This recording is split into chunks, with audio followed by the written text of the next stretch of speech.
Witajcie moi drodzy ludzie, zapraszam Was dzisiaj na nowości paletkowe, przegląd nowości zagranicznych, polskich, niszowych. Będzie wszystko, co najciekawsze. Zapraszam do oglądania. Na początek klasyk klasyków, czyli Urban Decay Naked w wersji Metal Mania. I tutaj widzimy standardowo neutralną paletę, jaką są palety Naked, z tym, że tym razem mamy tutaj dwa akcenty kolorystyczne. Wiemy, że jak się na początku rzuci okiem na tą paletę, to ona się wydaje kolorowa, ale zasłońcie sobie ten złoto-żółty i ten fiolet. I widzimy, że wciąż jest to totalnie neutralna paleta. Z brązami, cieplejszymi, chłodniejszymi, neutralna paleta. Po prostu. I myślę, że taka opcja z akcentem żółci i fioletu będzie po prostu dla osób, które lubią makijaże neutralne, ale potrzebują raz na jakiś czas mieć jakiś akcent kolorystyczny. Mi kolorystycznie podoba się to. Troszkę ma taki klimat lat 80., właśnie żółty z fioletem, mi się tak kojarzy. Ja jestem na tak. Mamy również nową paletkę od Mexmo. Ostatnio płakaliście, że nie pojawiła się w odcinku. Ja słuchajcie, nagrywam troszkę wcześniej niż jest publikacja, więc po prostu chyba dzień po nagrywkach pojawiła się ta paleta, więc wspominam o niej dzisiaj. Paleta Mexmo Save the Date, czyli taka ala ślubna paletka. I tutaj możemy zobaczyć, że ona się dzieli tak na pół. I z jednej strony jest lekko brzoskwiniowo-różowa tonacja, a z drugiej strony neutralna brązowa. Uważam, że jak na ślubną paletkę jest jak najbardziej spoko, jest ok. Wiem, że wiele z Was bardzo lubi jakość paletek Mexmo i mi się bardzo podoba zawsze ten porządek, ten układ, który jest w paletach i tutaj też jest to jak najbardziej satysfakcjonujące. Dla mnie wizualnie nic nowego, ale jest to jak najbardziej bardzo ładnie skomponowana paleta, więc jestem na tak. Muszę również wspomnieć o nowej Nataszy Denonie, czyli I Need Nude Palette. Też płakaliście, że nie wspominałam o niej w ostatnim odcinku. Także mówię dzisiaj I Need Nude Palette. Nowa paleta nude, ale chłodna, ale przełamana brzoskwinką. No czyż to nie jest piękne połączenie? Żeby troszeczkę sobie docieplać ten makijaż, ale niekoniecznie rudym brązem, tylko możemy sobie docieplić troszeczkę brzoskwinką. No piękna jest ta paleta, ma całkiem sporo błyszczących cieni, bo większość tych takich szarawych to są odcienie jakieś błyszczące albo te takie satynowe, jak ma Natasza Denona. Niemniej no, prezentuje się przepięknie, jakby jest taka kompletna, że ma jeden jasny odcień, jeden bardzo ciemny, którym sobie przyciemnimy makijaż. Mamy coś w załamanie powieki, takiego pośredniego, metaliczności, jaśniejsze, ciemniejsze i jeszcze delikatny akcent różo-brzoskwini. Piękna. Jak na neutralną paletę, jedna z ładniejszych, jaka ostatnio wyszła i z takich mądrzej przemyślanych. Jestem jak najbardziej na yes. A propos neutralnych palet, paleta Patrick Ta, cała w matach, cała neutralna. Też jest to bardzo ładna paleta. Ja lubię takie całe neutralne i jeszcze jak są matowe, to jest coś pięknego. Jak na tyle cieni, ja bym sobie życzyła, żeby miały też różne temperatury, ale to jest już taka moja preferencja. 10 cieni suchych i dwa te takie z lewej strony to są takie kremowe cienie, można używać ich jako bazy. Ja jestem na tak. Huda Beauty wypuściła nowe czwóreczki, takie jaśniutkie pastelowe. Tutaj mamy taką z nutką zieleni, z nutką fioletu i z nutką brzoskwini. Ładne paletki na co dzień, bardzo delikatne, tak żeby zrobić sobie makijaż jakimś błyskiem, rozetrzeć delikatnie jakimś kolorem i to wszystko. Także możliwości nie daje za wiele, bo są to delikatne, jasne paletki, ale kolorystycznie ładnie to wygląda.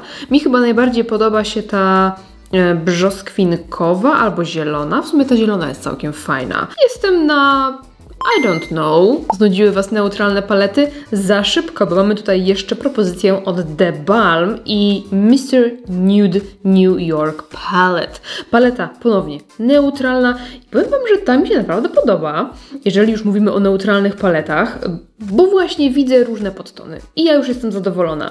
Bo tutaj po środku na dole mamy troszeczkę taki bardziej chłodny, u góry lekko w brzoskwinie, tutaj lekko w czerwień. No fajne są te nudziaki i te błyszczące kolorki też mają różne podtony. Jest lekko złoty, lekko brzoskwiniowy, trochę chłodniejszo-fioletowy i ja lubię takie kombinacje, jeżeli chodzi o palety neutralne. No to też jest spoko. To też jest spoko. Gdybym miała wybrać jedną z tych neutralnych, to nie wiem, na którą bym się zdecydowała. Tak mi Natasza z tyłu tutaj krzyknęła. Wybierz mnie, ale nie wiem. Ta też jest fajna. Jeśli uważamy, że na rynku wszystko już było, to warto zwrócić uwagę na to, co stworzyła Danessa Myricks. Ponownie zaskoczyła czymś unikatowym, innym, wyjątkowym. Jest to paleta, która ma w sobie formuły matowe i formuły pomad, dzięki czemu możemy używać jej i do konturowania, do cieniowania naszego oka, do brwi, do robienia kreski, do konturowania twarzy, a nawet do nakładania na usta. I tutaj te większe okienka to są bodajże pomady, a te mniejsze cienie. I możemy sobie pracować jednymi i drugimi, jakby nakładając je na siebie, a możemy po prostu na przykład tymi bardziej kremowymi smarować usta czy brwi. I uważam, że to jest naprawdę fajne, bo mamy tutaj, zobaczcie, multum różnych odcieni, od cieplejszych po chłodniejsze, jaśniejsze, ciemniejsze, więc naprawdę faktycznie ta paleta wydaje się być taka bardzo, bardzo uniwersalna. Z tego, co widziałam z filmików, to te formuły pomad to są takie pomadopudry, że to jest coś takiego pomiędzy. Jak zwykle Danessa zaskakuje formulacjami i czymś bardzo oryginalnym, więc mnie jak najbardziej intryguje ta paleta. Fajny pomysł. Fajny pomysł, żeby mieć ponownie wszystko w jednym miejscu. Gdyby miało być faktycznie wszystko, to może brakuje mi tutaj chociaż jednej kosteczki z takimi różami i wtedy tak naprawdę można by było wziąć jedną paletę na jakąś podróż i mieć po prostu tylko ją do makijażu i to by było super. Nie mam nic absolutnie do zarzucenia, więc jestem na bardzo tak. Czy ktoś mówił, że znudził się neutralnymi paletami? Kochani, nie widzieliście jeszcze Blend Bunny Cosmetics. Tutaj ponownie neutralna paleta. Nie wiem, co się zdarzyło po prostu w tym miesiącu i w ubiegłym miesiącu. Wszyscy wypuszczają neutralne palety. I tutaj paleta Forget Me Not też wydaje się, chociażby przez tą nazwę, troszeczkę taka ślubna. Paleta neutralna, też różne odcienie brązów, 4 błyski, które myślę, że też mogą być rozświetlaczami, bo same kostki są całkiem duże, więc też wydaje mi się, że można by było spokojnie tutaj zmieścić się większym pędzlem. I jeżeli patrząc w ten sposób na tą paletę, no to zyskuje ona troszeczkę na uniwersalności, bo możemy używać i na oczy, i na policzki, i na twarz. Natomiast jeżeli miała być to paleta tylko do oczu, no to dla mnie jest ona przeogromna. I te kostki są, w sensie po prostu cienie są bardzo duże i myślę, że po prostu w życiu bym ich nie zużyła, a też zajmowałyby dużo miejsca w kosmetyczce, szufladzie i tak dalej. Ten rozmiar troszkę przytłacza, także jestem na I don't know, nie wiem. Paleta Too Faced Maple Syrup Pancakes. Jest to paleta pomieszana, która ma trochę neutralnych kolorów, troszkę jakichś różyków, fioletów, zieleni, ale wszystko takie troszeczkę przygaszone, niekoniecznie bardzo intensywne, żywe, jaskrawe i pod tym kątem ta paleta mi się podoba, bo tak jak bardzo fajnie pracuje mi się tą paletą Italian Spritz, bo ona ma i trochę neutralnych, trochę przygaszonych i trochę żywszych kolorów, więc to fajnie, po prostu bardzo uniwersalna paleta. Ta również wydaje mi się dosyć uniwersalna, bo zrobimy nią dużo takich przygaszonych, neutralnych makijaży, ale niekoniecznie brązowych, bo możemy to połączyć z kaki, możemy połączyć z odrobiną różu, z jakimś cieplejszym brązem i tak dalej i będzie dawała nam sporo możliwości, ale wciąż w strefie komfortu takiego dosyć bezpiecznego, niezbyt jaskrawego makijażu, więc zależy kto co lubi, ja jestem na tak. Mamy również nową, całkiem sporą paletkę od Tarte Cosmetics o nazwie Man Eater i tutaj połączenie neutralnych i kolorowych cieni, z tym, że te kolorowe też są tak całkiem fajnie tutaj przemyślane, bo mamy trochę ciemniejsze jak bordo czy butelkowa zieleń. W ogóle bordo się rzadko... Granat. Wiecie, że ja zawsze mylę słowo bordo i granat. Ja nie wiem, które jest które, muszę tak chwilę pomyśleć, żeby dobrze powiedzieć. Bo granat powinien być dla mnie granatowy jak granat. W sensie bordowy jak granat. Wiecie, o co chodzi. Także mamy granat, mamy butelkową zieleń, mamy turkus, róż, fiolet, ciepły brąz i trochę neutralnych kolorów brązów i złota. Fajne połączenie, fajne pomieszanie. Te kolorki ze sobą będą fajnie grały, no ale też możemy je łączyć z brązami, więc dla mnie spoko, jestem na tak. 4 luksusowa od Guerlain, butelkowa zieleń, bordo, żółto-złoty i szampański. I tutaj mi już naprawdę zawiewa trochę świętami. Straszne to jest wrzesień, a my mówimy o świętach. Ja w ogóle nie lubię takich, wiecie co, pod święta robione. No, czemu ktoś, kto na przykład na co dzień nosi neutralne makijaże, nagle będzie chciał nosić połączenie zieleni, złota i borda? Nie mogę. Jakby czemu akurat w święta musimy nosić te kolory? Czy mamy po prostu...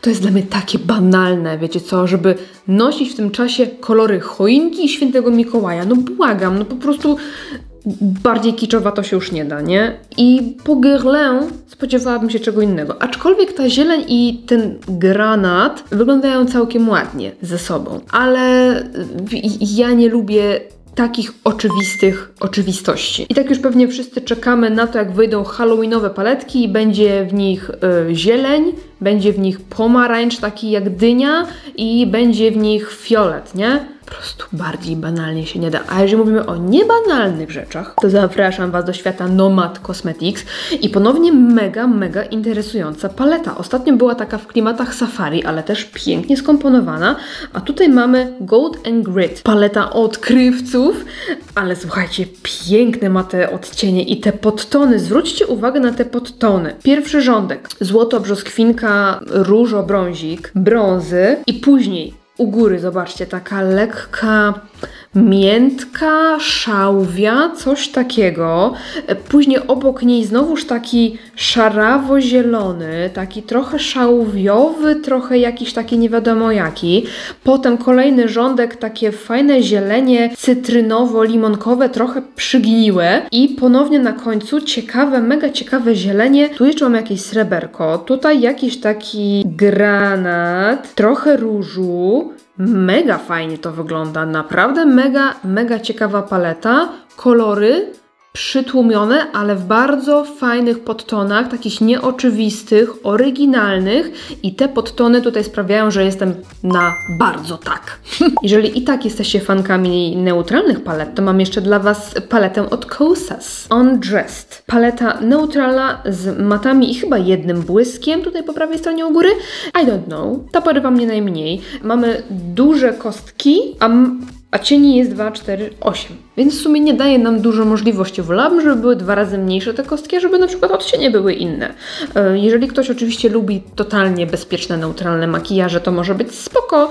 Ja tutaj nie widzę zbyt wielu możliwości. Szczególnie, że te na przykład 2 odcienie są do siebie podobne, więc już nam odpada jakby jeden. No niestety w ostatnich miesiącach mamy dużą konkurencję dla neutralnych palet i ta wypada po prostu słabo, więc dla mnie jest na out. Ale słuchajcie, hola, mamy nową paletkę od Anastazji Beverly Hills, także szał. Chciałabym tak w skrócie nazwać tą paletę w sensie kolorystycznym, ale właśnie ona jest taka, że w sumie nie wiem. Coś tu jest neutralnego, ale też jakieś takie brudne, zgniłe zielenie, jakiś taki fioletobrąz, trochę złotka, jakiegoś takiego błyszczącego, takie dupersztyki. Całkiem ciekawe. Bardzo te kolory takie przytłumione, przygaszone, ale jednak kolory. Trochę mi się kojarzy, jakby to była taka rozwinięta wersja tej palety, z czego to było? Z Guerlain? To jest taka rozwinięta wersja, troszkę bardziej skomplikowana właśnie tej palety z Guerlain. Całkiem ciekawa. Myślę, że dla zagaszonych typów kolorystycznych może być całkiem spoko. Ciekawa. Jestem na tak. I w końcu jakaś polska premiera, marka Mio i 2 paletki, które powstały we współpracy z influencerkami. Zacznijmy sobie po kolei od kolorowej. I mamy tutaj różne pastelowe i tęczowe odcienie matowe plus kilka neutralnych błysków. Jeden z nich widziałam, że jest nawet brokatowy, co jest całkiem fajne. Jeżeli chodzi o kolorystykę, no to właśnie taka coś między pastelami, a po prostu takimi tęczowymi kolorami. Wszystkie potrzebne kolory jak zieleń, niebieski, fiolet, czerwień, pomarańcz, żółty, różowy. Więc jeżeli ktoś potrzebuje mieć na przykład jedną paletę, w której miałby wszystkie potrzebne kolory, to uważam, że jest to bardzo spoko opcja. Mnie nie porywa z tego względu, że mamy mnóstwo tego typu kolorów już w swojej kolekcji, w innych paletach, a też kompozycyjnie nie porywa mnie na przykład jakbyś połączenie różnych podtonów i tak dalej, czegoś, czego my tutaj szukamy najchętniej, czyli właśnie czegoś ciekawego. Nie ma właśnie tego pierwiastka ciekawości, ale jest to wciąż bardzo ładna paleta, taka kompletna, jeżeli chodzi o paletę barw. Ja jestem na nie wiem, bo mam już mnóstwo tego typu kolorów, ale wciąż uważam, że jest to bardzo ładna paletka. No i mamy też paletkę żabią, tak, jak to wszyscy mówicie tam piszecie do mnie na Instagramie i mówicie, że to żabia paletka. No i ta, powiem Wam, że mi się podoba. Ładna jest ta paleta. I ona jest taką paletą przybrudzoną, czyli mamy brązy, mamy zgniłą zieleń, taki jesienny pomarańczyk, jakiś taki nawet różyk, taki mocno przybrudzony tutaj jest, plus mega ciekawy pomysł na dodanie chłodnych fioletów. I uważam, że to mnie rozbroiło po prostu w kompozycji tej palety, bo gdyby tutaj dodać nawet jakiś ciepły fiolet, taki śliwkowy, to już by było po prostu taka jesienna paleta. A przez to, że tu mamy taki troszeczkę niezapominajkowy odcień, robi się właśnie troszkę bardziej tak bajkowo, jakiś taki magiczny, zaczarowany las, robi się bagienko, fajnie to wygląda i uważam, jak widzę obok siebie tą zieleń matową i ten taki periwinkle odcień, uważam, że fantastyczne połączenie kolorystyczne i tutaj właśnie widzę ten pierwiastek ciekawości i jestem, jeżeli chodzi o tą paletę, na bardzo tak. Spuśćmy trochę powietrza z tej ekscytacji. Paletka Bobbi Brown. Ponownie neutralna paletka. Cóż mogę więcej mówić o tych neutralnych paletkach? Jest neutralna. I tyle. O tej paletce możemy porozmawiać troszeczkę więcej. Paletka od Florasis Official. Ona się nazywa Sunlight Palette? Chyba. No wiecie, te palety od Florasis, jak i wszystkie inne kosmetyki, to są najpiękniejsze kosmetyki na świecie. Tutaj chyba nie ma wątpliwości co do misterności tych opakowań i tych żłobień, wyżłobień w cieniach. No wygląda to przepięknie, jak małe dzieło sztuki, które można powiesić sobie po prostu na ścianie.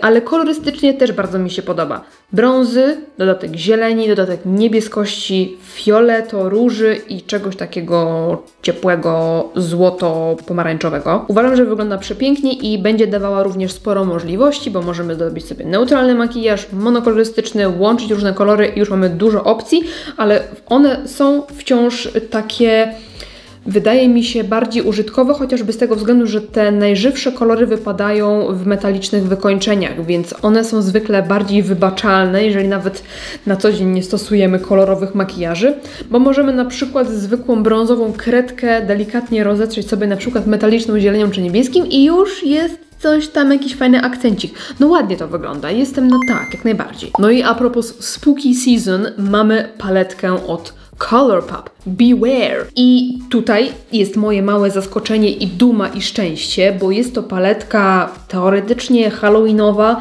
ale nie ma tu fioletu, nie ma tu pomarańczu i tego typu wszystkich zgniło-zielonych kolorów glutów z nosa, tylko mamy paletkę chłodno-fioletową.